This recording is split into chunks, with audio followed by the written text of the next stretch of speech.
បងប្អូនទាំងអស់គ្នានេះខ្ញុំវីឌីណែថ្ងៃនេះពិតជាមានកិត្តិយសខ្លាំងមែនតើដែលបានមកចែករំលែកនៅព័ត៌មានដ៏ពិសេសមួយជូនដល់បងប្អូនទាំងអស់គ្នាទាក់ទងជាមួយនឹងសេវាសាធារណៈរបស់ក្រសួងដែនដីនគររូបនីយកម្មនិងសំណង់ដែលយើងបង្កើតឡើងគឺដើម្បីឲ្យមានភាពងាយស្រួលខ្លាំងមែនតើដល់ប្រជាពលរដ្ឋដែលអាចឆែកនៅព័ត៌មានលម្អិតទាក់ទងជាមួយនឹងដីធ្លីរបស់អស់លោកអ្នកឬក៏សេវាផ្សេងៗដែលជាប់ពាក់ព័ន្ធជាមួយនឹងក្រសួងផងដែរបងប្អូនទាំងអស់គ្នាមានដឹងអត់ថាបច្ចុប្បន្ននេះក្រសួងដែនដីនគររូបនីយកម្មនិងសំណង់គឺបានបង្កើតនូវសេវាសាធារណៈជាច្រើនដើម្បីជួយសម្រួលដល់ការងាររបស់បងប្អូនទាំងអស់គ្នាអ្នកដែលមានតម្រូវការនៅក្នុងការទិញឬក៏លក់ដីព្រោះថាពីមុននៅពេលដែលបងប្អូនទាំងអស់គ្នាចង់ទិញឬក៏លក់ដីអញ្ចឹងគឺយើងត្រូវទៅដល់សង្កាត់ឬក៏ខណ្ឌប៉ុន្តែឥឡូវនេះគឺកាន់តែមានភាពងាយស្រួលខ្លាំងមែនតើដែលបងប្អូនទាំងអស់គ្នាគ្រាន់តែធ្វើវានៅតាមរយៈទូរស័ព្ទដៃរបស់យើងតែប៉ុណ្ណោះហើយព័ត៌មានក៏មានស្រាប់នៅក្នុងប្រព័ន្ធរបស់រដ្ឋតែម្ដងអញ្ចឹងបងប្អូនទាំងអស់គ្នាចង់ដឹងថាកាន់តែមានភាពងាយស្រួលយ៉ាងណាតោះទៅមើលជាមួយខ្ញុំទាំងអស់គ្នា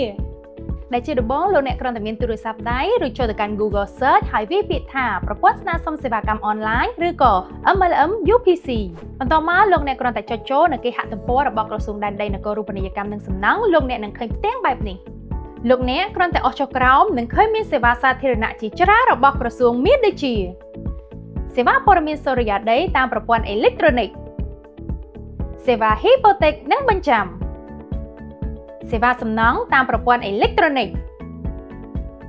សេវាលក់និងអំណោយផ្ដាច់បំបីបម្រុំក្បាលដីបណ្ណាល័យច្បាប់ Digital និងសេវាថ្មីៗជាច្រើនដែលកំពុងតែដាក់បញ្ចូលនៅក្នុងប្រព័ន្ធអេឡិចត្រូនិកដើម្បីឲ្យកាន់តែងាយយល់នាងខ្ញុំសូមជ្រើសរើសយកសេវាសាធារណៈមួយនៅក្នុងចំណោមសេវាសាធារណៈជាច្រើនរបស់ក្រសួងដែនដីនគររូបនីយកម្មនិងសំណង់ដែលការបង្ហាញនោះគឺសេវាលក់និងអំណោយផ្ដាច់សម្រាប់លោកអ្នកដែលមានគណនីរបស់ក្រសួងរួចគ្រាន់តែចុចបំពេញនៅលេខអត្តសញ្ញាណប័ណ្ណនិងលេខសម្ងាត់រួចបំពេញនៅព័ត៌មានបន្តជាការស្រេច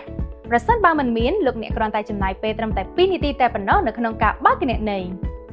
នៅពេលដែលលោកអ្នកចូលមកកាន់ទំព័រនេះញូវលោកអ្នកនឹងបានឃើញលេខរៀងនៅផ្នែកខាងលើដែលចំណុចទី1គឺសំដៅទៅលើការជ្រើសរើសនៅផ្នែកសេវាសាធារណៈ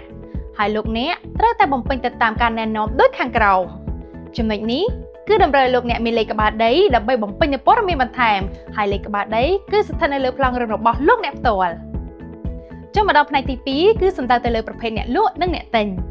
លោកអ្នកត្រូវតែបំពេញព័ត៌មានទាំងផ្នែកអ្នកលក់និងអ្នកទិញ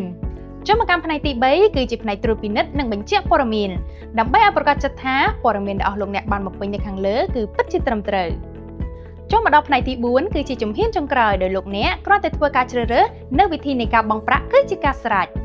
ក្រោយពីនេះខ្ញុំបានបង្ហាញនៅដំណើរការនៃការប្រើប្រាស់សេវាសាធារណៈរបស់ក្រសួងដែនដីនគររូបនីយកម្មនិងសំណង់រួចមកនេះខ្ញុំសង្ឃឹមថាបងប្អូនទាំងអស់គ្នានឹងងាយយល់ហើយនឹងអាចប្រើប្រាស់បានដោយខ្លួនឯងអរគុណសម្រាប់ការតាមដាននិងទស្សនាវីដេអូមួយនេះ